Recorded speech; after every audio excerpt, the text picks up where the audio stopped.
ভূঁইয়া আপনি লিখেছেন কোনো বাচ্চার বিছানায় প্রস্রাব করলে বিছানার চাদর ওয়াশ করা যায়, কিন্তু জাজিম বা তোষকে পেশাব করলে ধোয়া যায় না। এক্ষেত্রে করণীয় কি? যেই সব দ্রব্য, যে সমস্ত জিনিসপত্র, আসবাব ইত্যাদি, এগুলোতে পেশাব লাগার পর সেটি পরিষ্কার করার কোনো বই নেই, সেটা রোদ রোদ ইত্যাদি দিয়ে ওটা আলামত দূর করে ফেলতে হবে। এত বেশি রোদে দিতে হবে, এত বেশি আপনার সেটার দুর্গন্ধ দূরের উদ্যোগ করতে হবে যে সেটাতে নাপাকের কোনো আলামত বা নামলেশ নেই। তো এর মাধ্যমে সেটি পাক হয়ে যাবে। বিশেষ করে ফ্লোর, ওয়াল, গাছ, এই টাইপের অনেক কিছুই আছে যেগুলোকে ওইভাবে আসলে ধোয়া সম্ভব হয় না। তো সেগুলোতে নাপাকের আলামত যেটি আছে সেটি দূর হয়ে গেলেই সেটি ব্যবহার করা যাবে।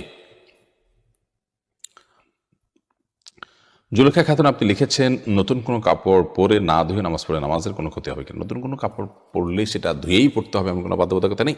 কারণ নতুন কাপড় মানেই যে সেটা নাপাক, সেটাতে অপবিত্রতা আছে এমনটি তো নিশ্চিত নন আপনি। তাহলে এটি ধোয়াটা বাধ্যতামূলক কেন হতে যাবে?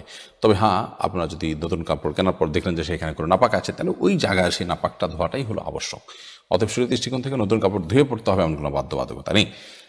ফয়সাল আহমেদ আপনি লিখেছেন টিকটিকি দেখলে কি মারতেই হবে? প্রয়োজনে কি খুঁজে খুঁজে মারতে হবে? বিষয়টা নিয়ে খুব দ্বিধাদ্বন্দ্বে আছি, জানাবেন প্লিজ। না, খুঁজে খুঁজেই আপনাকে মারতে হবে এমন কিছু এমন কোনো বাধ্যবাধকতা নেই। বরং আপনার চোখে পড়েছে, উপদ্রব করে, আপনি মারবেন। কিন্তু এটার জন্য আপনি খুঁজে খুঁজে বেড়াবেন, এটার পিছে পিছে ঘুরে বেড়াবেন, আপনার অনুসন্ধান করে বেড়াবেন, এই কথা হাদিসে বলা হয়নি।